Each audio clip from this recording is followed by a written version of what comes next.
Saudações fraternais filhos de Sofia. O projeto Sabedoria Arcana é uma iniciativa que visa a expansão da consciência através de podcasts e livros. O objetivo é compartilhar conhecimentos e experiências que possam inspirar ao buscador, para que o projeto possa continuar produzindo conteúdos de qualidade e alcançar cada vez mais pessoas.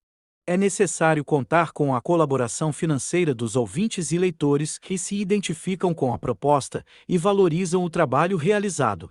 A sua contribuição é muito importante para a manutenção de equipamentos e despesas do projeto, como hospedagem de nosso site, edição, divulgação, entre outras. Você pode colaborar com o projeto Sabedoria Arcana através do QR Code que está à direita do vídeo ou com a nossa chave Pix, que está na descrição do mesmo, doando qualquer quantia.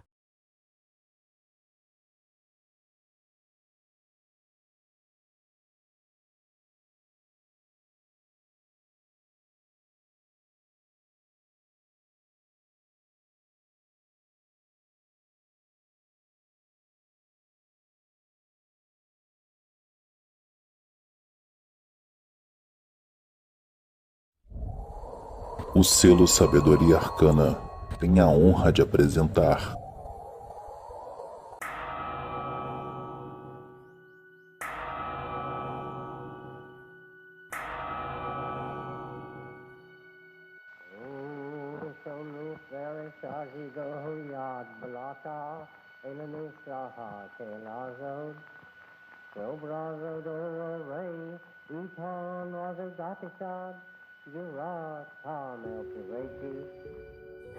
Saudações fraternais, filhos de Sofia.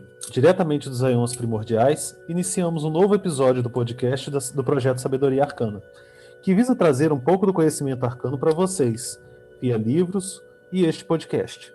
Aproveitamos para convidá-lo a conhecer nosso site www.sabedoriaarcana.com.br, onde vocês irão ter mais informações sobre nossos livros, podcasts e outras coisas mais. No episódio de hoje, eu conto com a presença sempre ilustre do meu companheiro de podcast, Adílio Jorge Marques. Olá, como é que vai, Lincoln? Ouvintes da Sabedoria Arcana, é sempre um prazer enorme, inenarrável estar aqui com vocês. E mais uma vez com um convidado especialíssimo. E hoje, como o próprio Adílio disse, a gente está com um convidado mais do que especial, principalmente por ele tocar uma sociedade que eu acho muito interessante, toda a sabedoria ligado ao Oriente, a todo o conhecimento que eles trazem, os livros que eles produzem, os cursos sempre são de altíssima qualidade, que é o mestre Hamilton, representando a Sociedade Taoísta do Brasil. Seja bem-vindo, mestre Hamilton. Obrigado, eu que agradeço a presença. Eu espero poder contribuir o melhor possível para que possa passar todo o conhecimento sobre o Tao. Nós que agradecemos a sua presença, porque todos os nossos convidados são especiais, mas como o tema é muito caro a mim e também ao Adílio, a gente acaba ficando meio empolgado com a possibilidade de a gente compartilhar um pouquinho aí sobre o Tao. Muito obrigado pela presença. Obrigado. Então, como os nossos ouvintes já podem intuir, né, o nosso bate-papo de hoje é um pouco sobre essas relações do taoísmo, não só o que é o Tao, mas outros conceitos que estão ligados a essa sabedoria milenar que vem, né, do povo chinês. Então, mestre amigo, eu gostaria de, primeiramente, pedir que você desse um conceito básico, né, do que seria o taoísmo para nós, que é uma coisa que acaba, assim, muitos dos nossos ouvintes, por não terem contato muito com essa questão oriental, acabam até sendo desconhecido. E muitas vezes a gente até observa que pode ter alguma influência em algumas coisas, igual aqui em casa, por exemplo, tinha um baguá pendurado na porta daqui de casa, e a gente não sabia dessas relações e acaba, né, desconhecendo isso. Então, por favor, você puder falar um pouquinho para nós o que é o taoísmo, o conceito? Sim, o taoísmo ele é uma tradição chinesa, ele tem aproximadamente 10 mil anos, a contagem tem uma margem de erro de 3 mil anos. Ele começou como uma filosofia e uma busca sobre o que é o superior, o que é o sagrado, como é um processo natural de transformação do ser humano, o nível de evolução. O Tao, ele começou como, primeiro, a palavra Tao representa uma palavra vinda de origem chinesa, que representa caminho. É o caminho de cada pessoa, por isso é considerado Tao como o caminho certo da vida, o caminho que cada pessoa segue dentro da própria história. Então, toda vez que você, dentro da sua história, vivendo as coisas que aparecem para você, o que surpreende você dentro da sua vida, na hora que essas pessoas, que esses ambientes, a forma como você se relaciona, quando isso aparece para você, aparece como uma forma de crescimento, de aprendizado, onde muitas vezes você é a pessoa certa para ensinar alguma coisa para alguém, ou aquela pessoa é a pessoa certa que vai ensinar você. Ou também, terceira opção, é o momento em que essa pessoa aparece para instigar, para incitar você a ser uma pessoa melhor, que pode ser vista como um livro que você recebe, uma cobrança quando alguém fala, mas você não medita, você não busca ser evoluído, então por que você está reagindo assim? E nesse momento, a pessoa que busca o seu tal, que busca o seu caminho, que caminha o seu caminho, pode observar naquela pessoa uma fonte de retomar o seu próprio caminho, como se ele estivesse se desviando, saindo do seu próprio caminho. Então, muitas vezes você pode aprender com alguém, você pode ensinar essa pessoa, ou você pode receber ensinamentos, ou ao menos ser instigado para seguir adiante. Com isso, você tem o seu Tao. O Tao representa, como eu falei, de origem chinesa, e toda a tradição ela é composta de várias áreas. A tradição taoísta, uma parte dela é a sua filosofia, a forma de ver o mundo. Então, o taoísmo que criou alguns conceitos. O primeiro conceito é o conceito do Yin e do Yang, que é mundialmente conhecido. O Yin e Yang representa a dualidade das coisas. Quando você segue um caminho, você naturalmente vai ter que abandonar outro caminho. Então, no momento em que você está agindo, você tem que abrir mão da sua quietude. No momento em que você se acalma, você naturalmente tem que parar de agir. Então, você tem momentos. E esse momento representa a força de consciência. Quando você toma consciência de quem você é dentro do seu caminho, qual o caminho que você deve seguir, qual é a sua natureza, o seu dom, o seu talento e como você deve executá-lo. Nesse momento, você se reconhece. Igual uma pessoa, quando chama o seu nome, você vai responder sem nenhuma sombra de dúvidas, porque você sabe exatamente quem é você.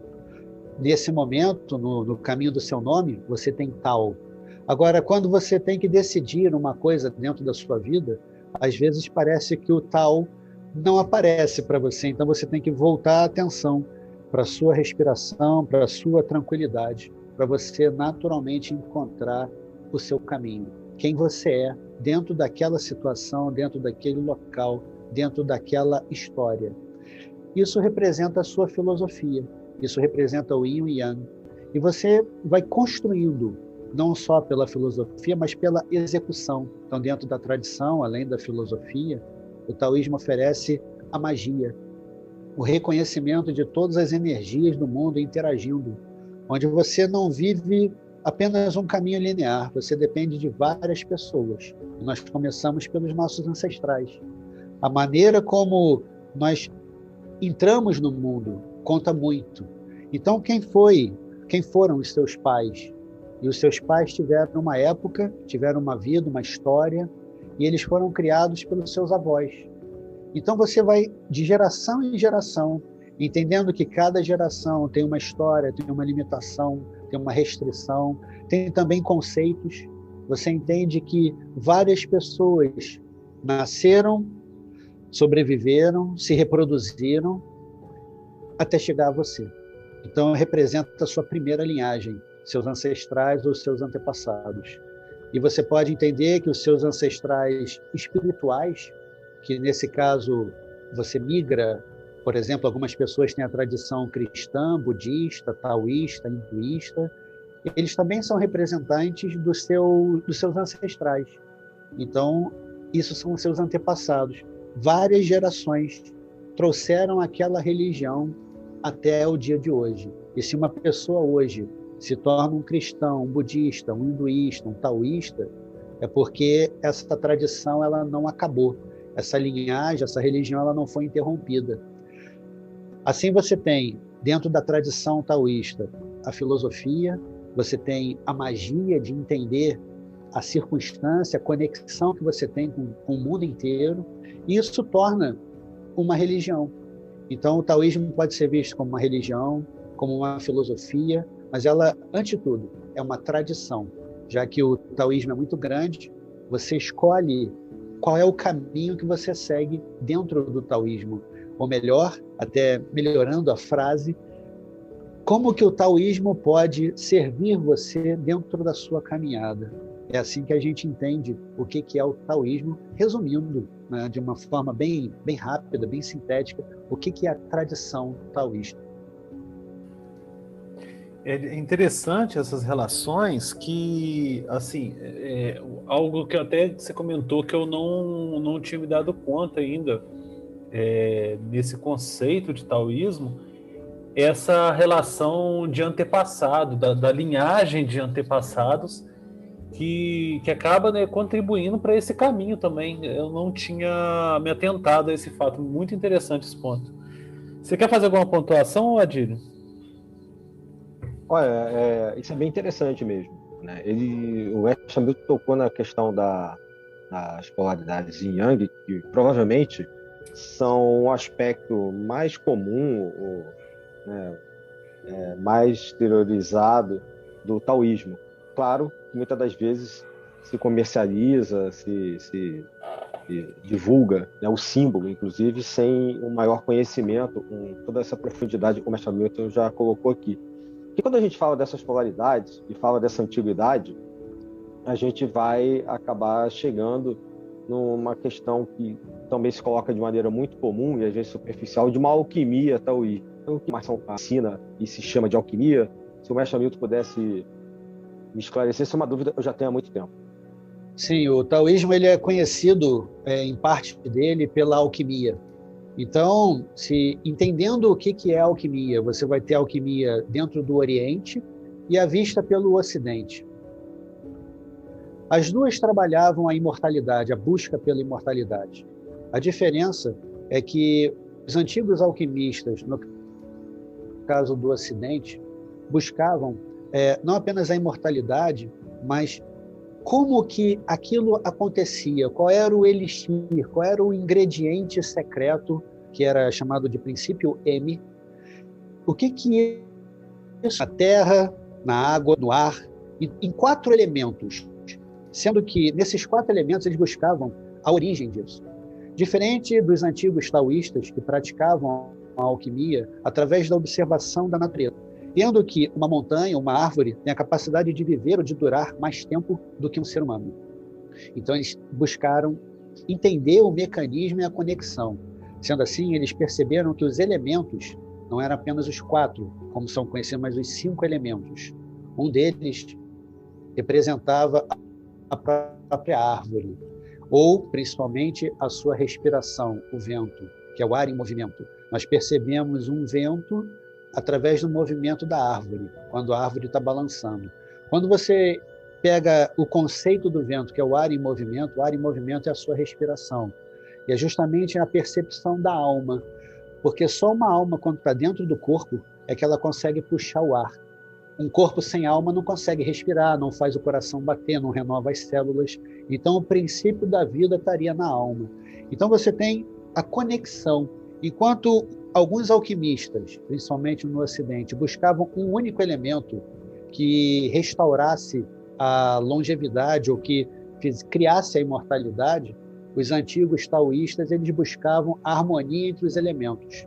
Então, assim como uma árvore, um pedaço de árvore pode gerar o fogo, que vai consumir a parte boa da madeira e a parte ruim vai virar cinza. E essa cinza ela vai nutrir, vai alimentar a terra. Então, a gente fala que a madeira vai gerar o fogo, através das cinzas da madeira, vai alimentar a terra, do interior da terra surgem todos os metais, todos os minerais. Então, dizemos que dentro da terra nasce o metal. E é verdade, eles falaram isso há muitos séculos, e hoje a gente está de água, porque a água boa para beber é a água mineral. E é justamente a água que vai regar a planta. Então você tem um ciclo de vida, um ciclo de criação, onde a água gera madeira, que gera o fogo, que gera terra, que gera o metal, que gera água, de uma forma ininterrupta. E o elemento, esse ciclo se quebra. Assim como você precisa ter um corpo, você precisa ter uma alma, você precisa ter a ação da alma, que é a sua respiração. E muitas vezes você tem um objetivo da alma. O objetivo da alma representa para onde essa alma vai. Qual é a necessidade dela para o mundo? Qual é a necessidade daquela alma dentro desse momento de vida? Por que então, era o questionamento dos antigos alquimistas, mas aquela pessoa não nasceu 100 anos atrás, ou por que ela não nasce daqui a 100 anos? Por que ela nasceu agora? Então, ela tem uma utilidade, é chamada utilidade da alma. Os antigos alquimistas entendiam que quando a alma se torna útil dentro desse momento, esse momento eterniza. E é assim que os antigos alquimistas desenvolveram toda a filosofia do taoísmo, através da utilidade da alma, da ação da alma, que é a sua respiração. Daí vem alguns conceitos como Tai Chi Chuan, como Qigong, são técnicas respiratórias, e todo o trabalho energético vindo do taoísmo é o trabalho da saúde. Com a saúde e com o equilíbrio e a utilidade da alma, você tem a longevidade, porque aquela alma dura, aquele corpo dura por mais tempo. Então você tem o primeiro conceito, que é a saúde, o segundo, que é a longevidade, até através, dentro da percepção da meditação, perceber que aquela alma existia antes do nascimento e vai continuar existindo após a vida. Então, nasce o terceiro conceito, que é a imortalidade. Então, saúde, longevidade e imortalidade são os três conceitos que os antigos alquimistas, pelo menos no taoísmo, começaram a desenvolver.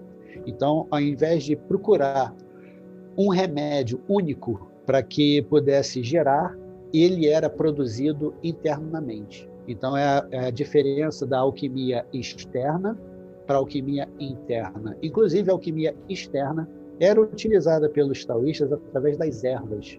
O que hoje as pessoas entendem como a fitoterapia chinesa, que é a combinação de ervas, são as fórmulas magistrais, elas foram criadas pelos antigos taoístas ou antigos alquimistas. Essa é a alquimia externa, para manutenção do corpo ou da família. Mas do trabalho interno vem através do esquecimento do mundo e do recolhimento da alma. É o que os antigos falavam de trazer o espírito de volta para casa, já trazer você de volta. Esse é o princípio. Fantástico, muito bom. Esclareceu bastante, e inclusive a comparação com a alquimia ocidental, Sim. que, né, historicamente acaba tendo uma certa relação com a farmácia, da própria química, mas para mim fica claro que a questão da alquimia chinesa, ela tem uma profundidade espiritual e até hoje não foi abandonada, né? Até hoje essa filosofia é discutida dentro do taoísmo. Pelo menos, Existem dois tipos de linhagem. Uma linhagem, ela pode ser interrompida, como, por exemplo, só exemplificando, né? Hoje em dia a gente tem o Tzolk'in, que é o calendário maia, mas ninguém sabe usar corretamente ou completamente o calendário maia, porque aquela tradição foi interrompida. O conhecimento não chegou até a nossa geração. Assim, nós temos tradições que chegaram até os dias de hoje, como, por exemplo, cristianismo, budismo, hinduísmo, taoísmo, que são tradições ou linhagens que não foram interrompidas. Existem tradições que foram quebradas. Por isso, hoje, a gente tem acesso a todo o conhecimento integral sobre toda aquela linhagem, todos os antigos praticantes que viveram, praticaram, tiveram um nível de realização e deixaram anotados, esse conhecimento chega até os dias de hoje. Então, a gente tem acesso a uma linhagem. Isso que é o fantástico de ter uma linhagem viva, como nós chamamos, e não uma linhagem que foi interrompida, ou que morreu, ou que teve uma ruptura.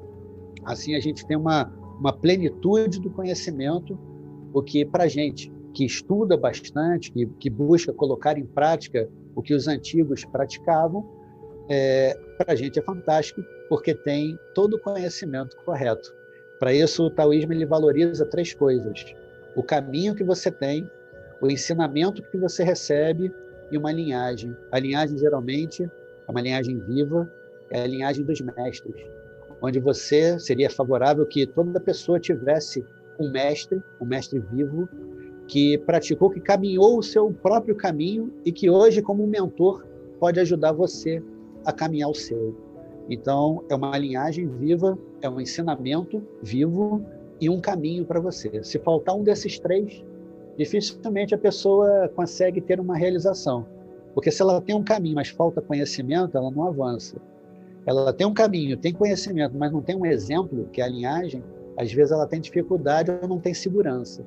Se ela tiver conhecimento, mas ela não tem um caminho, falta interesse.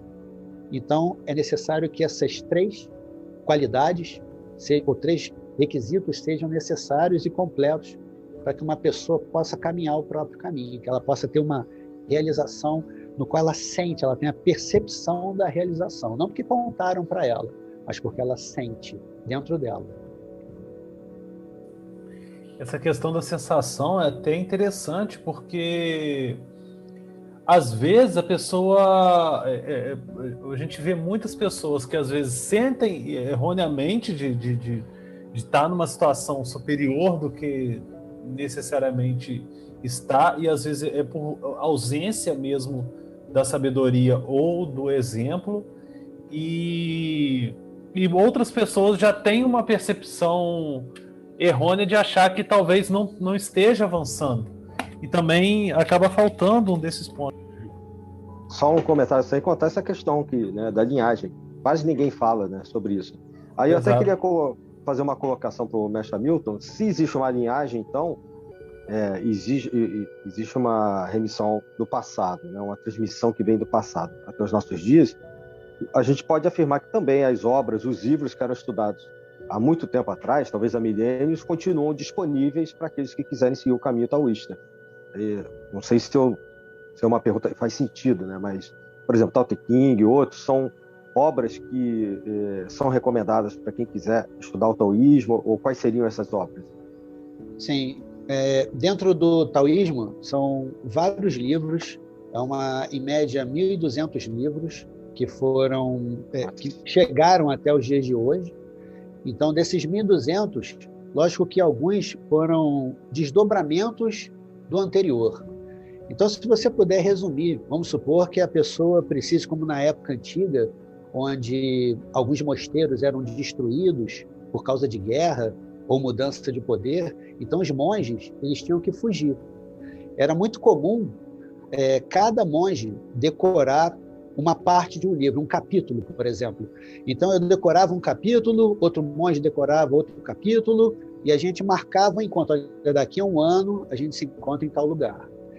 Todas essas pessoas saíam, fugiam, se misturavam com a própria aldeia que viviam, deixavam de ser monge, quer dizer, pelo menos aparentemente, e depois de tanto tempo, a gente chegava naquele local que foi combinado, então eu reescrevia o capítulo que eu decorei, o outro monge também, a gente recuperava, salvava ou ressuscitava aquele livro que foi destruído, que foi queimado dentro do templo. De todos os livros, o mais conhecido e o mais importante, ou melhor, aquele que conseguiu ter toda a síntese do pensamento taoísta, é o Tao Te Ching, também conhecido como Tao Te Ching. A tradução é o livro do caminho da virtude. Se a pessoa precisa começar algum estudo do taoísmo, esse é o melhor livro, porque ele traz toda a compreensão, através de uma filosofia, toda a compreensão do taoísmo. Ele foi escrito aproximadamente 3.200 anos atrás, e desses 3.200 anos, lembrando que esse conhecimento ele é anterior aos 3.200, é a soma de tudo isso, né? Então, ele foi escrito há 3.200 anos atrás e traz, até os dias de hoje, conceitos que podem ser aplicados hoje. É como se cada conceito servisse para qualquer geração, sendo chinês ou não, seguindo uma tradição, uma religião ou outra, não importa. Se a pessoa puder acrescentar O conhecimento vindo pelo livro do Caminho da Virtude, que é o Tao Te Ching, se puder acrescentar, ela pode, aos poucos, usar o taoísmo, acoplar o taoísmo na própria caminhada. Por isso a gente tem o hábito de chamar todas as pessoas de taoístas. Porque se você tem um caminho, e todos nós temos, se você tem um caminho, você tem um Tao. Então, naturalmente, você é um taoísta. Mesmo que você seja um budista, cristão ou ateu, ainda assim você tem um Tao. Você só tem que caminhar o seu próprio caminho. Então, de todos os livros, existem vários, mas o mais importante seria o livro do Caminho da Virtude, que é o Tao Te Ching. Perfeito. Eu imaginei. Me parece também que é o mais divulgado aqui no Ocidente. Né? Não imaginava que fossem mais de 1000 escritos relacionados diretamente ao taoísmo, mas a gente escuta sobre o Tao Te Ching muitas referências. Inclusive, até para a gente retomar um pouco a pauta e facilitar aqui o trabalho do Lincoln, eu acabei colocando algumas perguntas a mais. Mestre Hamilton, seria possível a gente aprofundar um pouco mais a questão da relação das polaridades, Yin e Yang? Porque, além da alquimia, de tudo que normalmente se divulga em termos de medicina, são conceitos que normalmente são colocados de uma maneira um pouco mais superficial. Então, se fosse possível a gente falar um pouquinho mais como se trabalha, como se manifesta na natureza, como elas se manifestam, né? As duas polaridades. Sim. O Yin e o Yang, eles podem ser vistos como adjetivos. Então, algo pode estar Yin e daqui a pouco se tornar Yang. Por exemplo, uma pessoa está sentada, então ela está Yin, porque é quietude. Daqui a pouco ela se levanta e começa a andar, então ela está em ação, ela está Yang. Uma montanha está batendo o sol de um lado dela e o outro está escuro. Então, um lado está luminoso, o outro está obscuro, um lado está Yang e o outro está Yin. Quando o sol se movimentar, o outro lado da montanha, que estava escura, vai ser iluminada, e aquela que estava iluminada se torna escura. Então, a gente entende que o Yin pode se transformar em Yang e o Yang pode se transformar em Yin. Na verdade, são adjetivos. O melhor exemplo que eu costumo dar, que ele é mundialmente conhecido, é a calçada de Copacabana, no Rio de Janeiro, onde ela é feita de ondas. Para quem conhece ou quem já viu alguma imagem, na praia de Copacabana existe o calçadão de Copacabana.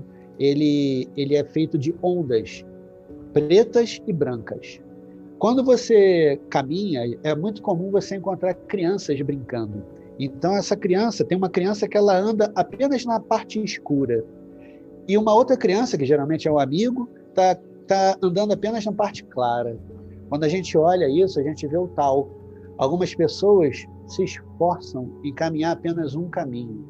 O caminho luminoso ou o caminho obscuro, que é o caminho Yin ou o caminho Yang. Então, uma pessoa que está apenas no caminho Yin é uma pessoa que se torna mais pesada, mais lenta, porém ela consegue materializar, ela consegue concretizar, ela consegue realizar coisas. O preço disso é que ela vai se tornando cada vez mais lenta, cada vez mais pesada. Outras pessoas, elas seguem apenas o caminho Yang, que é o caminho claro. Então, essa pessoa, ela geralmente é mais ativa e, por isso, por consequência, ela tem mais ansiedade. Essa pessoa mais ativa, ela sente que nada pode parar. Então, ela é uma realizadora, ela é uma tarefeira. Ela começa a fazer e executar sem parar. Geralmente, existe um desgaste. Porém, a realização dela é feita dessa maneira. Então, se você observar, nós podemos realizar tanto pelo caminho Yin quanto pelo caminho Yang. Porém, como é que um sábio caminha o caminho do Yin e do Yang? Ele não olha a parte escura nem a parte clara. O sábio ele vai caminhando simplesmente pela estrada, vai simplesmente caminhando por aquela calçada. Ora ele pisa na parte escura, ora ele está na parte clara. Quando isso acontece, ora ele sabe que ele tem que estar mais quieto, que ele tem que se recolher, e ele tem que concretizar ou materializar as coisas. Ora ele tem que ser mais ágil, tem que ter uma conversa, uma postura mais leve e tem que ser mais rápido. Ele só tem que ter a percepção do momento. Isso é o Yin e o Yang aplicado. E você pode pegar isso e transformá-lo num diagnóstico de medicina chinesa.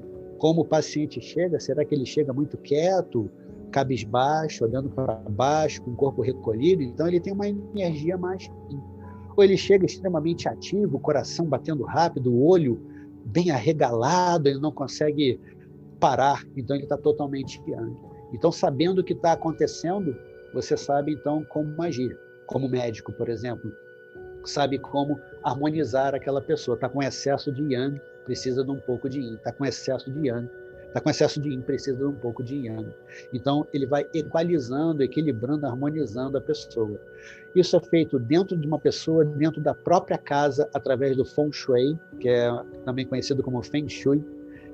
O Feng Shui, que é a harmonia ou harmonização da residência, onde você olha as estrelas que ficam acima da casa, junto dos pontos cardeais, e começa a equilibrar a energia do Yin e do Yang dentro da casa. Isso é um Feng Shui.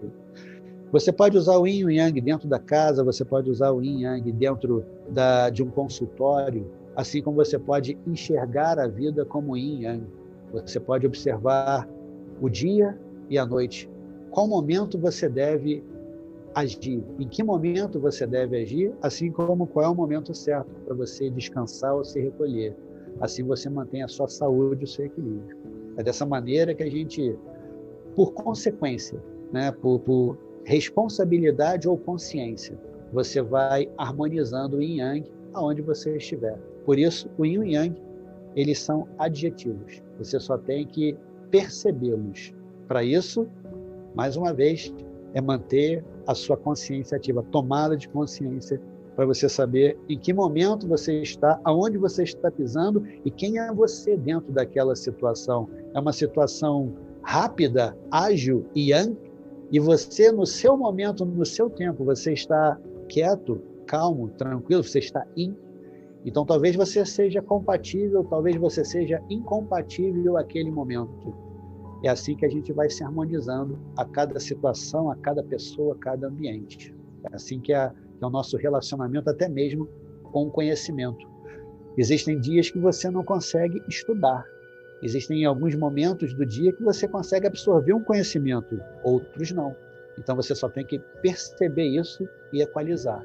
Por isso, Yin e Yang passam a ser adjetivos para equalizar a vida de qualquer pessoa. Eu acho que eu sou um caminhão de Yang, porque observando a sua fala aí, eu já estou me observando aqui, sempre ansioso, agitado, fazendo 1001 tarefas ao mesmo tempo, e a mente também a 1000 por hora. Excelente, você então é um Yang necessário em algum lugar, você só tem que ver aonde você que eu encaixo.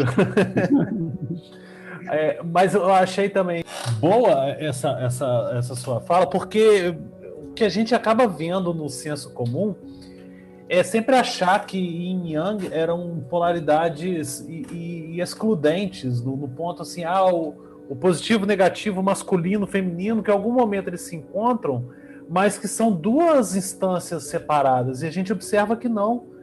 Ao observar a sua fala, a gente percebe que é muito mais interligado essas polaridades do que excludentes, e que isso é constante em dentro de nós mesmos. Eu acho, não só em nós, mas até no ambiente em si. Então, foi muito boa a sua fala nesse sentido. O Yin e o Yang, eles são polaridades, então eles são antagônicos, mas ao mesmo tempo eles são complementares. Há muitos anos atrás, o meu mestre, Sheng, fundador inclusive da Sociedade Taoísta do Brasil, ele deu um exemplo numa aula. Foi um exemplo, ele foi tão simples que eu nunca mais esqueci. Ele falou que o Yin e o Yang era igual um frango de uma padaria, que ficava rodando ali na frente da padaria. Aí todo mundo prestou atenção. Acho que naquele momento quem estava desconectado se conectou, um frango na padaria. Ele falou, pois é, se você tem um calor, e se aquele frango está rodando, ele vai assar por completo. Se você parar o movimento, um lado dele vai ficar queimado e o outro vai ficar cru. Então, o Yin e o Yang, representa a forma de você harmonizar o yin yang é através do movimento. Só através do movimento é que você consegue equilibrar as duas polaridades. Por isso, elas se complementam no momento em que você age, no momento da ação. Se não, como ele falava, senão você vai ser como um frango. Metade está queimado e outra parte está crua.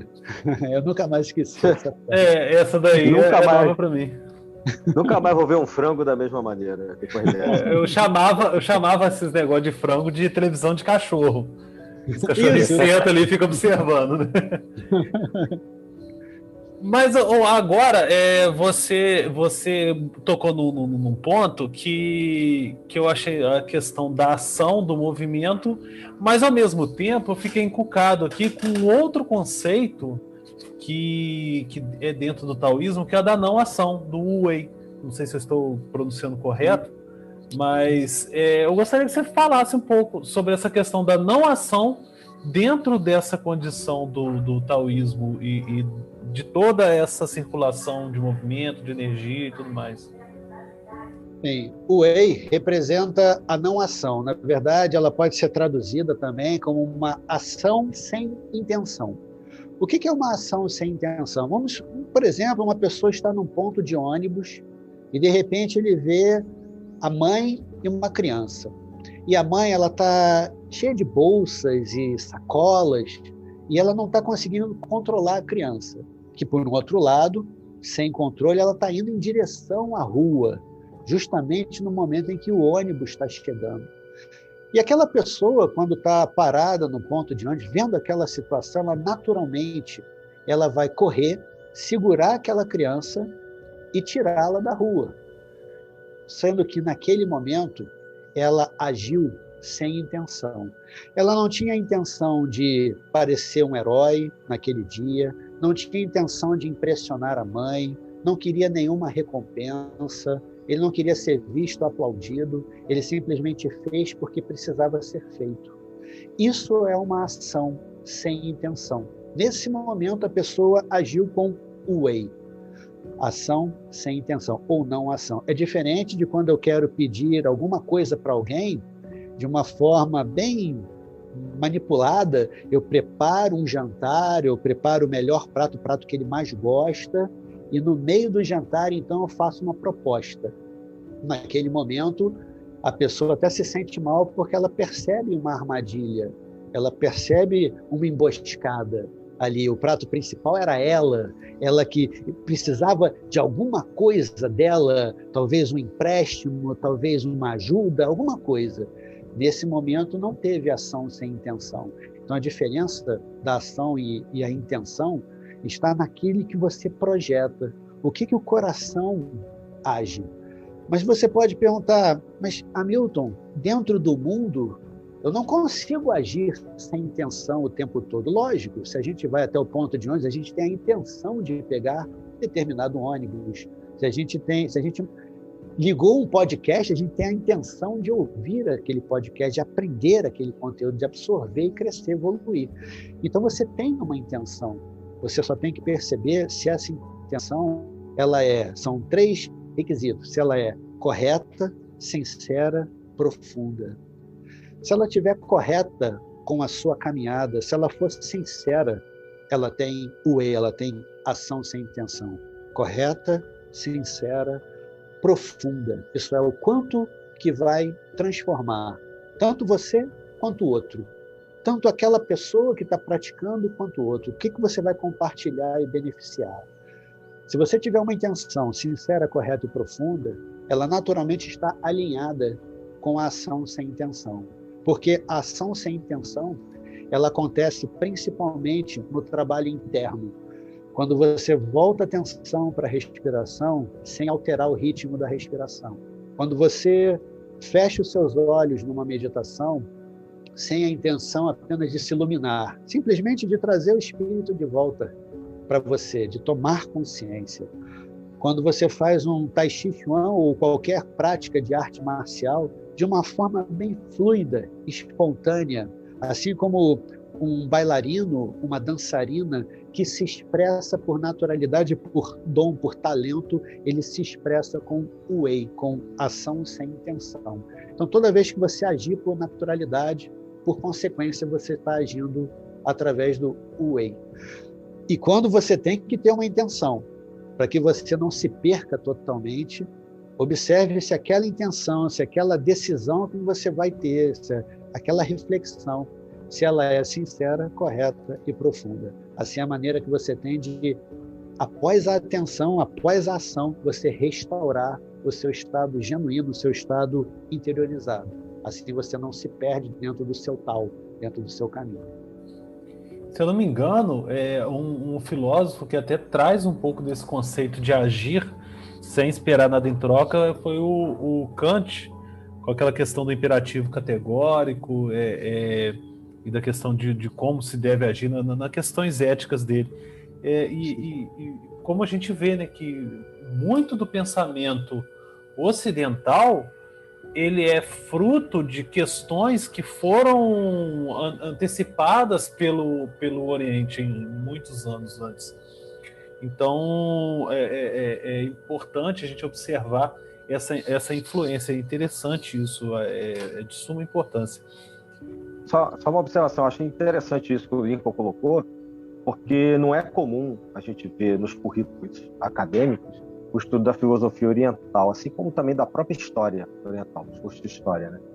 E vários filósofos, você mencionou um, mas isso acontece também na física, o pessoal da quântica, por exemplo, que foi estudar a filosofia chinesa, até pela proximidade com a metodologia científica da física moderna.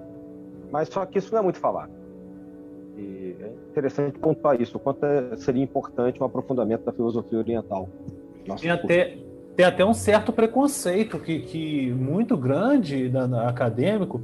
Eu sempre, quando eu estou dando minhas aulas de filosofia, eu costumo frisar sempre a importância de se observar que, apesar da academia hoje aceitar somente a questão mais, né, ela tem um peso maior de dizer que a filosofia nasce na Grécia e tudo mais, há uma série de pesquisas sérias acadêmicas que começam a voltar os olhos para fora da Europa, como o próprio Oriente, a China principalmente, e para a África também, como um aspecto de nascimento da filosofia. E isso, ainda assim, há muitos autores que defendem esse eurocentrismo de forma ferrenha. Então, isso aí só vem comprovar, né, que a gente não pode fechar essa visão para um aspecto único de possibilidade de formação do pensamento. Mesmo porque até boa parte do que eles defendem como o pensamento oriental, ele tinha uns aspectos que não eram tão científicos quanto que surgiu na Grécia. Mas se a gente for observar aquela busca por uma arquê entre os primeiros filósofos gregos, era muito próximo do que o Tal diz, por exemplo, da questão dos elementos, da relação dos elementos como formador de tudo. Mas aí porque tem um aspecto que posteriormente, assim, até naquela época também tinha um aspecto religioso envolvido, isso não quer dizer também que os gregos não tinham um pouco dessa relação. A única diferença, talvez, é que a religiosidade oriental, ela tinha um conceito mais racional, com peso mais racional, do que necessariamente essa oposição que havia no Ocidente, né? Atualmente, os acadêmicos, dentro da China, existem alguns acadêmicos que estudam o taoísmo, além de toda a filosofia, qualquer tipo de filosofia. O que eles falam atualmente é que, assim como na religião, você vai encontrar a filosofia e a religião, eles sempre andam juntas, pelo menos historicamente. Então, a religião, ela vai pegar uma parte que nós consideramos dois tipos de religião, patriarcal e ancestral. Patriarcal é quando você tem um patriarca. Por exemplo, antes de Cristo não tinha cristianismo, antes de Buda não tinha budismo. Então, Buda, Cristo, se tornam os patriarcas daquela religião, daquela filosofia, daqueles princípios.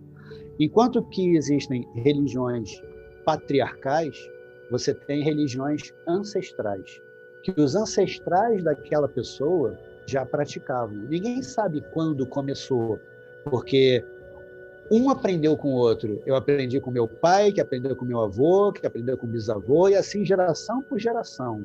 Então ninguém sabe quando começou. Por exemplo, ninguém sabe quando começou o judaísmo. Por isso ele é considerado uma religião ancestral. Você tem histórias sobre Sara, Isaac, Jacó e grandes pensadores, mas você não sabe quando eles se tornaram, quando que nasceu o judaísmo, assim como não sabe quando nasceu, por exemplo, o candomblé, nem o hinduísmo e também o taoísmo. Então essas 4 religiões, taoísmo, hinduísmo, candomblé e judaísmo, são consideradas religiões ancestrais, que as pessoas fazem por repetição. Assim, a filosofia de cada uma é também vista dessa maneira. Se você pega, como os acadêmicos atualmente lá na China fazem, se você pega esse conceito da religião e transporta para a filosofia, você vai chegar até a Grécia como se a Grécia fosse patriarca de toda aquela filosofia. Mas existem filosofias, mal comparando, filosofias ancestrais, que outras pessoas praticavam antes daqueles patriarcas desenvolverem uma forma de pensamento. Então a gente diz que a filosofia ancestral, que geralmente está contida nessas religiões que eu acabei de falar, elas trazem um pensamento linear, porém elas vão transformando a cada geração. Alguns conceitos vão sendo adaptados. Por isso a necessidade, tanto do Oriente quanto do Ocidente, são as mesmas. As necessidades são iguais. Quem eu sou, para onde eu vou, de onde eu vim, o que eu preciso fazer, quem eu de verdade preciso ser, são questões internas que não existem apenas na Grécia, pelo menos na visão dos acadêmicos chineses, não existem apenas dentro do Ocidente. No Oriente, isso já vem acontecendo, esses questionamentos vêm acontecendo até os dias de hoje. Então, essa diferença é só um adendo do que a gente estava conversando agora. É mais para comparar as religiões com a filosofia, tanto ancestral quanto patriarcal. Excelente. E aproveitando esse gancho, até do que você falou antes da gente estava comentando sobre isso, dessa questão da relação do taoísmo com alguns outros aspectos mais práticos e aplicados desse taoísmo em si, como por exemplo a questão do próprio I Ching. Eu tenho até 2 versões do livro, né, do I Ching, aquela clássica da editora Emos, e tenho a da Sociedade Taoísta. E depois que eu adquiri da Sociedade Taoísta, eu confesso que eu só uso ela. Eu acho ela muito mais didática de se utilizar. E aí eu gostaria que você explicasse um pouco mais sobre essa relação do taoísmo com o I Ching e também com o Tai Chi e com o Feng Shui. Sim. Se possível. O taoísmo, como eu falei, ele tem alguns conceitos, no Yin e do Yang, né? Isso deu origem ao que nós chamamos sobre o estudo das mutações ou das transformações. O I Ching ele é considerado um dos livros mais antigos do taoísmo. Historicamente, ele foi criado por Fuxi. Fuxi é como se fosse um xamã ou chefe de uma tribo, imaginando 10 mil anos, 7 mil anos atrás. Então ele era chefe de um clã, chefe de uma tribo. Existia a tribo de Fuxi e outras de Nugo, que eram tradições diferentes dentro da China. Fuxi, então, ele recebe os ensinamentos vindo de um objeto que foi encontrado e começa a estudar e desenvolver. E ele que criou, então, o conceito do Yin, do Yang, dos 4 tempos, que tudo dentro do mundo tem o seu início, tem o auge da vida, tem o declínio da vida e tem o recolhimento da vida. Tudo dentro da vida tem início, auge, declínio e recolhimento. Esse é o processo natural das mutações. Com isso, ele vai criando o I Ching, que é o livro das transformações, o livro da mutação. O livro da mutação, ele antigamente ele não tinha nada escrito, ele simplesmente era um conceito que era estudado, passado de mestre para discípulo, de professor para aluno, até chegar numa época em que um rei começa a escrever, é a primeira parte escrita do I Ching, é chamado julgamento. Então você tinha todo o conceito daquele de 7.000 anos atrás, até que um rei, um imperador, ele começa a escrever a primeira parte escrita, chamada julgamento. Depois de muito tempo, o duque de um condado, que é o condado de Zhou, da dinastia, ele então escreve outra parte, que é a escrita de cada linha, até que chega na época de Confúcio, aproximadamente 3.200 anos atrás. Ele foi contemporâneo de Lao Tse, o autor do Tao Te Ching. Então, Confúcio escreve 10 livros com base no I Ching, chamada As 10 Asas. Esses livros, eles são o aglomerado deles, né? Se você somar tudo isso, representa o que o I Ching que a gente encontra hoje em dia. Então, quando a gente pega um livro de I Ching, tem toda essa história por trás. Como é que foi traduzido, né? O Richard William também, ele traduziu diretamente da língua chinesa para o alemão. E para ver se estava bem traduzido, ele pegou do alemão e traduziu para o chinês. E comparou a tradução com o original, então estava bem escrito. É lógico que o livro em alemão foi sendo traduzido para outras línguas ocidentais. E, por consequência, sofrendo algumas adaptações para cada local, para cada cultura. Porém, ele é o mais próximo da tradução chinesa. O que o Mestre Cheng, né, o fundador da Sociedade Taoísta, fez foi semelhante. Ele pegou o livro em chinês, traduziu para a língua portuguesa. Esse foi uma vantagem para a gente, que fala português. Ele não fez um trabalho contrário de traduzir do português para o chinês. Ele simplesmente traduziu e ele fez algo diferente. Se você pega os dois livros, e um livro fala sobre a filosofia, e o que o Mestre Cheng deixou como um diferencial é que ele construiu o livro, não apenas traduziu, mas ele construiu com comentários tudo sobre a parte oracular. Então ele é usado para quem consulta oráculo, que muitas vezes uma pessoa pega o I Ching e vai fazer uma pergunta sobre como agir ou como fazer, e não consegue entender devido à resposta. É muito filosófico. Ele fez ao contrário. Ele pegou aquele conteúdo e converteu para oráculo. Então ele perguntou, se você fez uma pergunta e deu essa resposta, então ele está falando isso, isso e isso. É assim que ele fez. Essa é a diferença dos livros. Uma outra até a dúvida que eu tenho a respeito do I Ching, dessas versões, Sim. é a respeito da classificação dos números. Parece que são um pouco diferentes. Poderia explicar o motivo ou é simplesmente escolha mesmo? Por exemplo, quando eu faço lá uma jogada, aí dá que, se eu consultar no livro do Shen, ele dá o número, digamos, 54, e já esse número não corresponde com o do Wilhelm. Sim. Isso é porque existem duas formas de distribuição dos hexagramas, isso é, de cada linha escrita. Uma é chamada céu anterior e a outra céu posterior. Então, quando você trabalha as duas, cada um escreveu de um. Então, por exemplo, o Richard, ele escreveu da forma do céu posterior.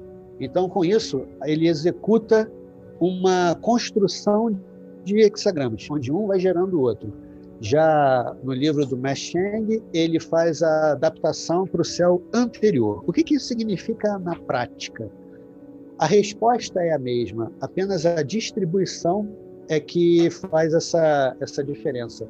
Mas se você buscar cada capítulo, pelo número, você vai ter uma diferença. A diferença não está na tradução, mas está na distribuição dos capítulos. Qual a diferença disso de um para o outro? É que no céu anterior, escrito pelo Mestre Cheng, ele faz uma família. Então, tudo que representa a energia da Terra está em conjunto. É terra, terra com montanha, terra com água. Isso quem vai entender melhor para quem joga Steam. No caso do Richard, quando ele faz a distribuição, ele faz pelo seu oposto. Se ele falou sobre a terra, ele vai falar sobre o céu. Se ele falou sobre a montanha, ele vai falar sobre o lago. Então, a distribuição dos dois ficam diferentes. Porém, não importa a distribuição, o importante é você encontrar a sua resposta daquele hexagrama. Não importa o número que você esteja buscando. Não sei se eu fui claro. Não, foi sim. Inclusive, tirou minha dúvida. Eu consegui entender por conta das associações de uma forma e da outra de outra forma. Adílio, quer fazer um comentário? Eu queria aproveitar o gancho do Tratado das Mutações, né, o livro do Steam. E eu tenho também a versão da Mawad, que é a do Mestre. E para mim, também, eu conheço essa outra, que eu acho que é da editora, pelo menos a que eu tinha, da editora Pensamento. Tem da Emos e tem, acho que, do Pensamento. Eu tinha da Pensamento. Né? E eu acabei me acostumando também, com a do Mestre Shen, pela forma de agrupar, como o Mestre Hamilton acabou de colocar, e me parece... Bom, isso aí talvez seja do gosto de cada um, né? Para quem consulta. Eu tive a felicidade de conhecer o Mestre Shen no início da primeira década, em 2002, 2004, lá na Sociedade Taoísta do Brasil. E depois que eu conheci esse livro também, eu achei fantástico. Então a gente está até aproveitando para falar um pouco da obra para os nossos ouvintes. Mas eu queria aproveitar esse gancho para pedir para o Mestre Hamilton falar um pouco do Mestre Shen e da Sociedade Taoísta do Brasil em si. Não só por causa desse livro, como de outras obras também do Mestre Shen que não sei se ainda são comercializadas, mas que eu via com uma certa frequência sendo comercializadas, e para que a gente possa também destacar um pouco da importância dele para o taoísmo aqui no Brasil e a importância da sociedade mesmo que o Mestre Hamilton representa hoje. Sim. A importância do Mestre Cheng é que, antes dele, as pessoas entendiam o taoísmo como Tai Chi Chuan ou como práticas de meditação. Quando ele chega ao Brasil, ele veio por consequência dos pais. Né? O pai dele, ele foi convidado, ele foi convidado para montar uma empresa de agronomia aqui no Brasil. Então eles vieram para cá, ele, a esposa e o filho, que no caso era o Mestre Shen, ainda muito pequeno. Eles chegaram aqui no Brasil, ficaram localizados no Rio de Janeiro, e essa empresa de agronomia não deu certo. E alguns chineses voltaram, outros foram para São Paulo, e o pai dele gostou do Rio de Janeiro e resolveu ficar, montou até uma loja no centro da cidade, uma loja de objetos chineses, desde chá, copos, taças, todos os produtos chineses. E aí, como o pai dele fazia Kung Fu, então ele também montou uma academia de Kung Fu e fazia acupuntura. Com isso, ele conseguiu manter a família dele aqui.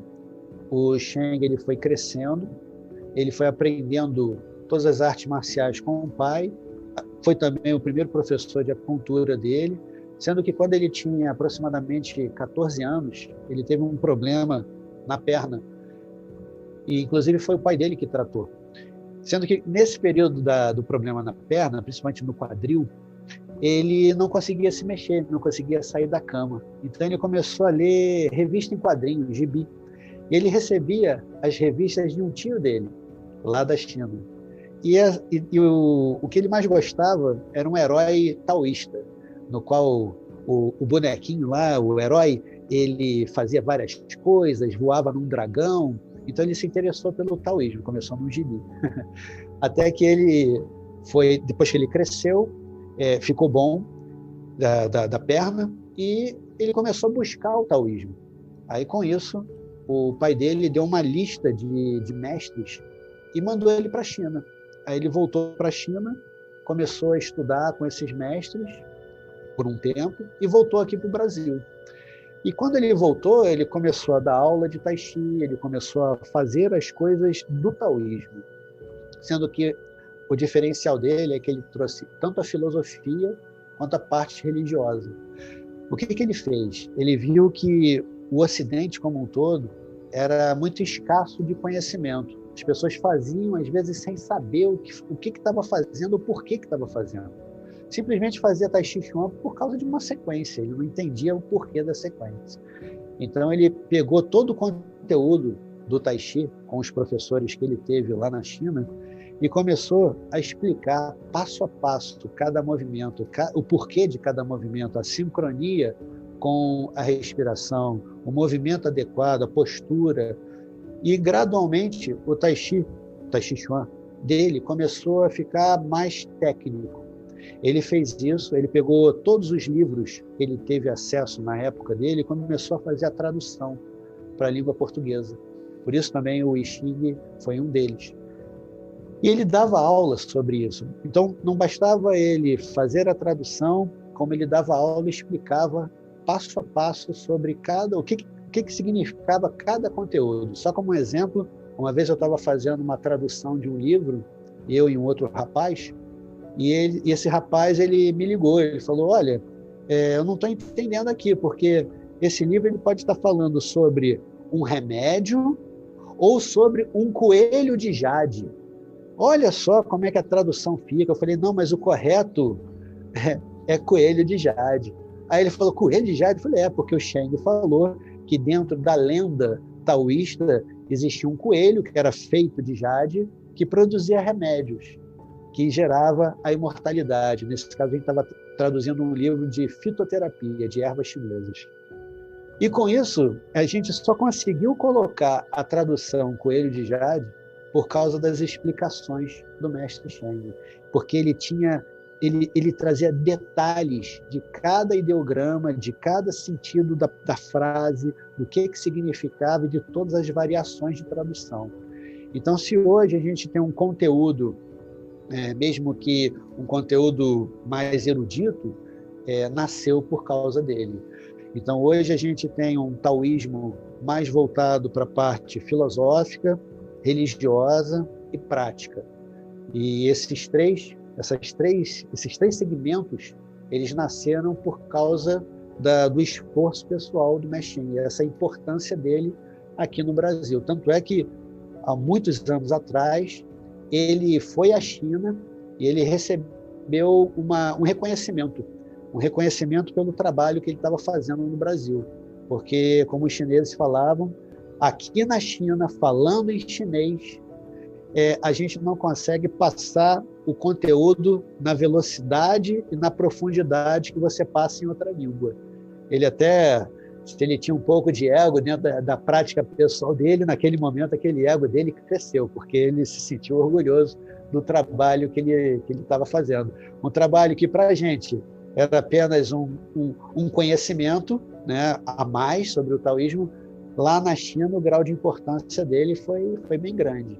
Então, essa foi a história dele, a vida dele. Ele conseguiu treinar não apenas brasileiros, mas cariocas, que ao invés de irem à praia, ficavam dentro de um local aprendendo a fazer canções, a cantar em chinês, para poder um dia fazer um ritual idêntico ao da China. Isso é muito esforço. Por isso que a gente chamava ele de mestre. E um ponto que me assim, fascinou muito, até nesse livro dele do Xing, nessa versão dele, eu tenho vários livros aí, a introdução ao taoísmo, os 2 volumes, tenho vários outros livros da Sociedade Taoísta, mas esse do Xing que eu achei, a meditação também, que é excelente, a meditação taoísta, escrito por ele, que é muito bem explicado, todo o processo, mas esse do Xing, um dos aspectos que me fascinou foi exatamente a explicação do ideograma, que ele vai debulhando pedacinho por pedacinho do ideograma. Olha, aqui no alto representa uma lua, embaixo é uma pessoa, logo à direita tem uma colheita. Então, da interação desses elementos, ele vai debulhando aquele ideograma para chegar no porquê daquela interpretação. Isso eu achei muito legal, muito interessante mesmo, desse livro do Xing dele. E a sociedade taoísta no Brasil, no caso, né, Hamilton, ela acaba sendo, se não me falha a memória, acho que é de 91, né, a fundação, acaba sendo praticamente a culminância, né, dessa experiência de vida do Mestre Shen. Sim, ele fundou a sociedade, na verdade ele veio antes de 91 foi a fundação, né? Mas antes disso ele vem construindo, né? Ele agrega um grupo que começou pelos alunos de Tai Chi, depois então esses alunos de Tai Chi se tornaram alunos de I Ching, até que de uma hora para outra ele pega esse grupo, leva para a China, por isso que eles estavam ensaiando as canções, para poder fazer um ritual lá na China. Eles fazem um pequeno treinamento, depois eles voltam já ordenados. Eles se tornaram sacerdotes. Então, ele não tinha o poder, na época, né, a autorização ou a patente para ordenar sacerdotes, fazer um seminário. Então, ele levou esse grupo e, quando eles voltaram da China, eles fundaram oficialmente a Sociedade Taoísta. Então, dali em diante, a sociedade nasce como uma parte religiosa, que era totalmente inédita no Brasil, junto da parte prática de artes marciais, de Tai Chi, e da parte das artes taoístas, que no caso é o I Ching, é o Feng Shui, ou também conhecido como Feng Shui, essa é a prática do Tai Chi, a prática de Qigong, que são técnicas respiratórias, caligrafia, aquarela, pintura. E ele foi passando conhecimento, ele foi passando a cada etapa um treinamento específico. Então, se você gostava de Tai Chi Chuan, você entrava por esse segmento. Então, e você se transformava dentro daquele segmento de Tai Chi. Talvez você não tivesse tanta qualidade nas outras áreas, mas ali você se tornava referência. Então, ele foi criando referências, tanto de professores, não importa a arte, quanto dos sacerdotes, com esse hábito que ele tinha de passar profundamente o conhecimento.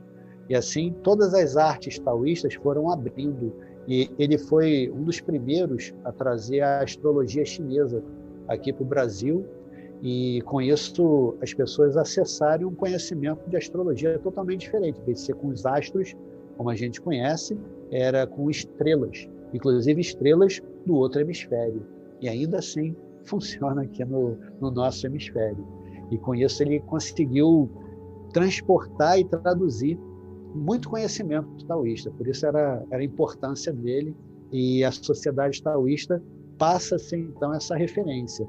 Hoje em dia, com a pandemia, com o momento de transformação do mundo, está todo mundo, cada um no seu local, na sua casa. Então o templo, por exemplo, está fechado há mais de um ano, devido à pandemia. Com isso, a gente teve que reinventar. Então, a gente pega todo o conhecimento e vai transportando para a versão online. Por isso, eu até estou criando uma comunidade taoísta, que vai ser a primeira comunidade taoísta online, que é a Dhamma. Com isso, você vai dar mais um passo, que é como se fosse a continuação do trabalho dele. Ele trouxe o taoísmo até aqui, agora a gente vai levar para a internet. É o próximo passo do taoísmo. Espero conseguir, mesmo com a ausência dele, mas com todo o conhecimento, toda a obra que ele deixou aqui. Eu tenho acompanhado algumas ações da Sociedade Taoísta na internet e recomendo muito mesmo. Eu até vi a série dos vídeos no YouTube das divindades taoístas. Sim. E cada uma era assim, sair mais encantado do que a outra. A gente vê como quer fazer a gente vê como é que, a partir da obra do Mestre Shen, o taoísmo é um universo, né? Um mundo de conhecimento, de práticas impressionante. E sobre essas divindades taoístas, que eu não sei se foi o Mestre Hamilton, o Lincoln, que comentou, né? Elas, de uma certa maneira, elas são cultuadas. Como é que elas são trabalhadas na sociedade taoísta? Historicamente, essas divindades elas eram expressões da natureza que os antigos taoístas observaram e perceberam isso como necessidade do ser humano. Então, quando uma pessoa tem uma necessidade, ela entende que o sagrado, e aí você pode chamar de Deus ou de deuses, o sagrado, ele se manifesta de acordo com a sua necessidade. Então, quando você clama, quando você reza, ora, você está pedindo alguma coisa, e geralmente é uma necessidade. Então, você começa a enxergar Deus como uma versão.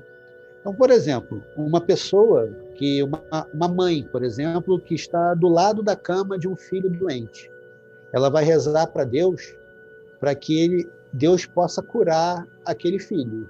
Então, para ela, naquele momento, devido à necessidade, Deus representa um curador. Enquanto que uma pessoa que foi presa injustamente, ela está rezando por justiça. Então, ela vê Deus como uma justiça. Cada pessoa, de acordo com a sua necessidade, ela vai despertar uma versão de Deus. Por isso, o exemplo que a gente recebe do taoísmo é que essa força, ela representa a nossa mão. A mão seria como uma parte da nossa teologia. Então, se a gente enxerga a mão, a palma da mão é onde a gente tem força. Quando a gente tem que empurrar alguma coisa, a gente empurra com a palma da mão. Mas quando a gente precisa de habilidades, como escrever, pintar ou até fazer uma cirurgia, você precisa da habilidade dos dedos. Os dedos nascem na palma da mão. Então você tem a força da palma e a habilidade dos dedos. Quando você olha isso, você vê o Tao de um caminho religioso, onde você pode entender que Deus é uma única força, como a palma da mão. Mas de acordo com a necessidade, ele se expressa, como cada dedo, ele se expressa com uma habilidade. Então Deus é ao mesmo tempo vários deuses. Então, assim como todos os deuses, se você juntar todos eles, você reconhece ele como único, como uma força de Deus. Assim como você pega uma árvore e transforma num barco, transforma numa cadeira, se você pegar todas as partes daquela madeira, você não transforma a cadeira de volta numa árvore. Então você tem uma força que é Deus, mas quando você enxerga aquela força como uma necessidade sua, você converte em uma das divindades. Então essas divindades eram expressões da natureza e a necessidade de cada pessoa. Os antigos taoístas divinizaram essas forças, dando forma, uma forma para culto. E hoje você tem um altar com várias estátuas, cada estátua representando uma expressão de Deus. É como se você, ao olhar aquele aglomerado de estátuas, você visse várias expressões de Deus, de um único Deus. Então, o taoísmo ele é monoteísta e, ao mesmo tempo, ele é politeísta. Um Deus e vários deuses, ao mesmo tempo. Hoje em dia, assim como no Brasil, em Taiwan, na China, em vários lugares que o taoísmo religioso fica ativo, você tem vários rituais ou ritos, né, que é composto por mantras, por cantos, por talismãs, símbolos, magia e intenções, né, ou pedidos. Então você tem o sacerdote e tem um grupo de sacerdotes que são aqueles que vão tocar os instrumentos, enquanto aquele sacerdote maior, que é o regente do ritual, vai entrar em contato, não por mediunidade, mas por humildade, onde ele faz o seu pedido e confirma através de um oráculo, que é um oráculo do altar, ele confirma se aquele pedido foi ouvido ou se aquele pedido foi ou será executado. Às vezes, quando você vai fazer uma oferenda, cada oferenda, diferente de outras tradições religiosas, você trabalha tudo com vida. Então, a flor é o tempo de vida porque ela vai murchar. O alimento que você oferece representa a vida, porque é o que te mantém em pé, te mantém vivo. O chá ou a água que você oferece também representa a vida. A vela tem a representação da consciência, que é a luz, porque a luz é a luz do espírito. Assim como uma única vela pode acender 10.000 incensos, uma única consciência com luz, ela pode iluminar. outras almas. É a diferença do ego. Enquanto o ego quer brilhar, quer aparecer, quer ser aplaudido, ele simplesmente quer brilhar. A alma, que também é uma expressão do ego, a alma, ela quer iluminar. Ela simplesmente quer compartilhar a luz dela para que outros sejam iluminados de acordo com a potência de luz dela. Então, no taoísmo, a gente fala que cada pessoa é como uma vela. E se você juntar várias velas, como se fosse num candelabro, o candelabro, então, ele ilumina muito mais. Uma única vela tem um raio de iluminação, mas quando aquela única vela entra num candelabro, a luz dela se junta a outras. Então, a luz, a potência de um candelabro consegue iluminar um quarto inteiro. Isso é um grupo de oração, isso é um ritual, isso é um aglomerado de sacerdotes fazendo uma prática, ou um grupo de taoístas fazendo uma prática. Sendo assim, você pega a sua luz e compartilha e une com a luz de todas as pessoas. O seu mantra tem uma potência, a sua oração tem uma potência, mas quando você reza ou recita um mantra em grupo, a gente consegue ouvir lá fora. Então, a força, a potência, a energia que se produz é muito maior. Daí, o fato de você ter uma comunidade, ter um grupo. A necessidade de um ritual é você potencializar uma necessidade sua até aquilo ser realizado. Esse é o objetivo principal de qualquer ritual, seja para agradecer, seja para purificar, seja para encaminhar uma alma que acabou de morrer, seja até para facilitar a partida de uma alma que fatalmente está indo embora, está se recolhendo, mas ainda tem algumas coisas pendentes aqui. Então, o fato do desligamento, do encaminhamento de uma alma, da purificação de uma alma, da tomada de consciência, enfim, são vários rituais praticados. Então, todos eles com a base nessas divindades, ou podemos chamar também de necessidades de cada praticante, onde enxerga Deus como várias divindades, como vários deuses. Essa é a visão filosófica da parte prática da nossa religião. Eu até estou pensando aqui, né, sobre toda essa questão da importância da comunidade e observando o quão importante, né, essa iniciativa do mestre Hamilton de criar essa comunidade online, porque nos permite participar mesmo não estando próximo. Como é o meu caso, por exemplo, que eu moro no interior do estado, aqui não teria oportunidade de participar nada nesse tipo. E com uma prática nesse sentido de montar uma comunidade online, sem dúvida é muito bom para poder ampliar essa luz a todos, né? Estender a todos. Sim, é verdade.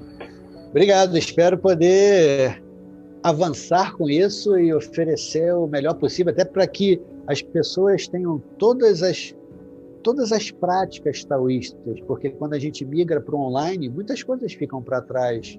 Grupos de mantra, grupos de meditação, até rituais.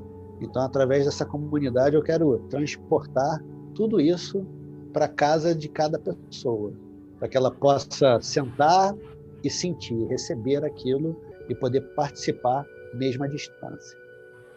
Até eu tenho o costume de fazer a meditação e já fazia assim, esse tipo de meditação que a gente pode chamar de meditação de sentar e esquecer, ou que dentro do budismo, algumas linhas do budismo chamam de zazen, e é a mesma meditação taoísta, né, que é você deixar a mente, esvaziar a mente completamente, né?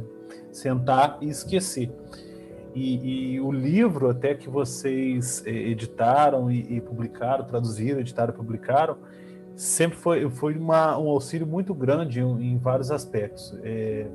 E agora, com essa possibilidade de praticar, né, em uma comunidade online, fica ainda até para os nossos ouvintes, que a gente sabe que são de vários pontos do Brasil e do mundo, tem a possibilidade também de estar praticando aí, junto com a sociedade taoísta. Bom, Eu, espero poder compartilhar o melhor possível. Espero que gostem. sem dúvida. O Adílio quer fazer mais algum comentário antes da gente partir para o nosso encerramento? Não, eu tenho só uma curiosidade, mudando um pouco aqui o foco. Como é que está o taoísmo na China hoje, né, em vista das questões até políticas? É possível a prática do taoísmo lá? Ou, na verdade, ele está mais envolvido fora da China? Como é que é a situação? Existia uma época em que o partido da China era muito forte, e ele ainda continua forte, lógico, mas ele não permitia a expressão religiosa. Foi uma época em que vários sacerdotes eles migraram principalmente para Taiwan e para outros lugares. Então, existia uma época da China em que os templos eles ficavam vazios e as pessoas apenas visitavam, como num museu.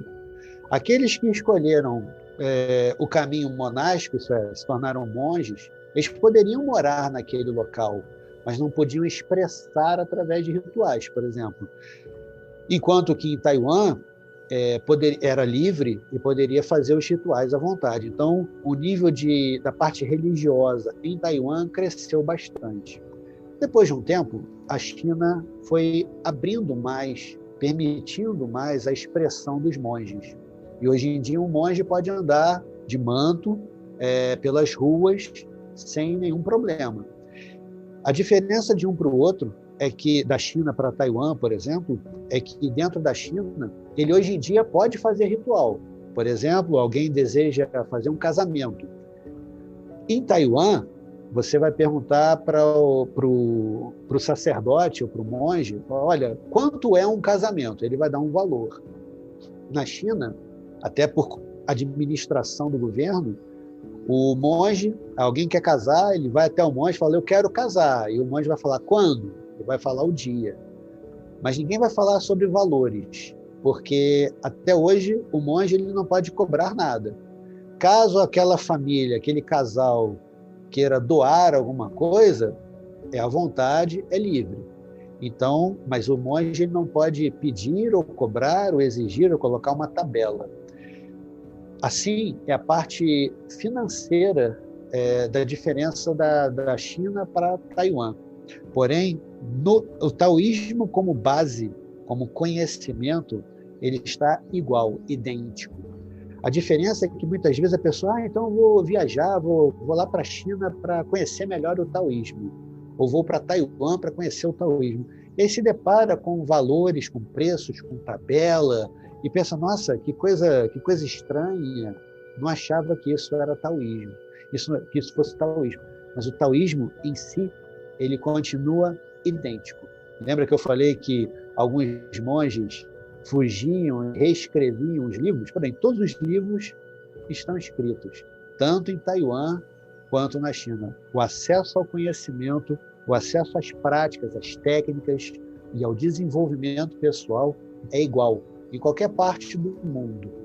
A diferença está na cultura, que o taoísmo foi se adaptando a cada região, taoísmo no Brasil, taoísmo em Portugal, na Espanha, na Itália, na França, nas Ilhas Canárias.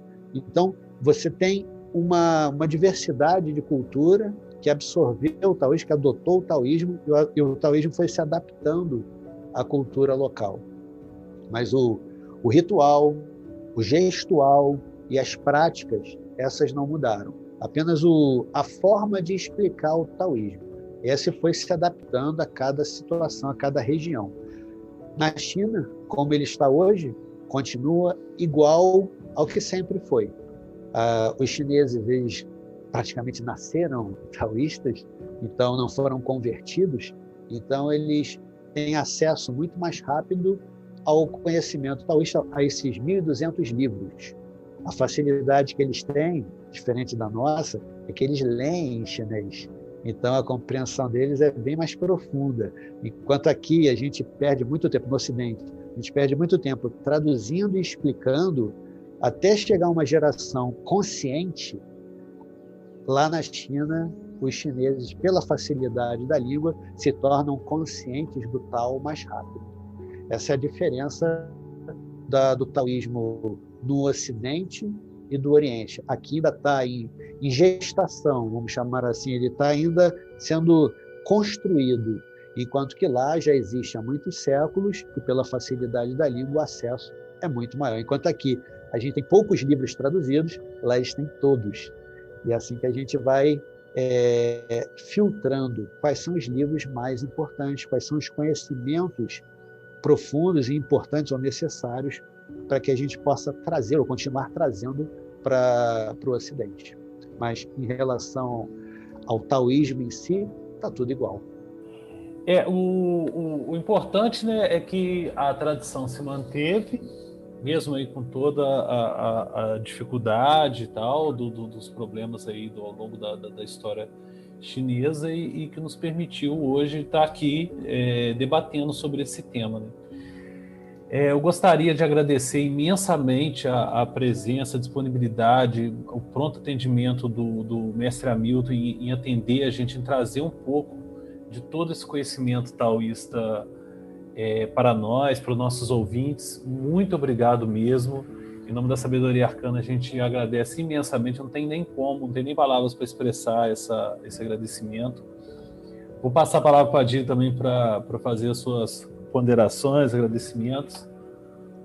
Sem dúvida. Gravar esse podcast hoje foi a realização de uma vontade, um sonho nosso, né, meu e do Lincoln, já de muito tempo, porque nós temos no mestre Hamilton, mesmo que ele não nos conheça pessoalmente, né, mas, obviamente, pela divulgação do trabalho da Sociedade Taoísta, das suas aulas, e não só presencialmente para mim aqui no Rio, mas também online agora, a gente já o conhece e sabe da seriedade da sociedade, do trabalho desde a época do Mestre Shen até hoje com o Mestre Hamilton. Então, para a gente foi realmente uma alegria enorme, imensa, poder trocar essas ideias e levar essas informações para que as pessoas possam conhecer um pouco mais sobre todo esse trabalho aqui no Rio de Janeiro, que não deixa de ser um trabalho no Brasil, e conhecer mais sobre o taoísmo. Eu que agradeço a Sabedoria Arcana de eu poder estar aqui compartilhando um pouco do taoísmo. Vocês fazem parte agora do trabalho em divulgar. Então, antes de tudo, eu agradeço pela oportunidade e acredito que com o trabalho sendo feito com consciência e principalmente com uma direção, não importa o caminho da pessoa, ela só tem que saber aonde ir. Se aquele caminho que ela decidiu, se ali tem o coração dela, se ali ela percebe que é o caminho dela. Então, para qualquer pessoa, a partir de agora, que ela possa, ao tomar consciência de quem ela é, do que ela de verdade carrega dentro de si, qual é a sua natureza, e como agir, observar a própria vida e pensar o que eu preciso equalizar dentro da vida para que a minha vida seja uma expressão minha. Aonde eu olhar, aonde os meus olhos chegarem ou alcançarem, ali vai estar uma parte minha. Então, o meu desejo é que qualquer pessoa, a partir de agora, sinta que a vida é repleta dela mesma, que a sua vida seja cheia de você. Como uma criança que espalha brinquedos pela casa, onde ela for, ela vai encontrar um brinquedo. Da mesma forma que você espalhando você mesmo pela sua vida, onde você estiver, você encontra você. Um conhecimento, um pertencimento, uma forma de você estar de verdade ali, fazendo aquilo que de verdade o seu coração sente que tem que fazer. Ali é o seu Tao, ali é o seu caminho. Como eu falei, todos nós somos taoístas.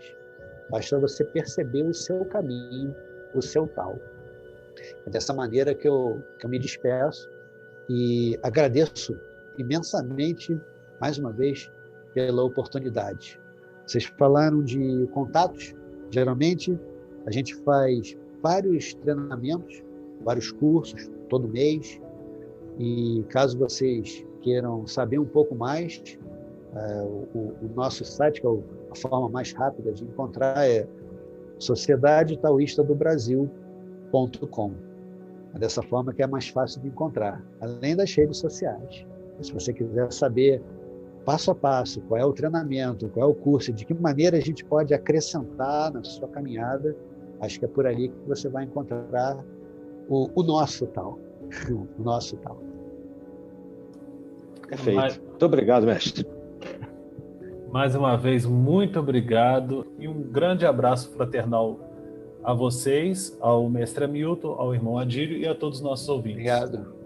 Obrigado. Um grande abraço.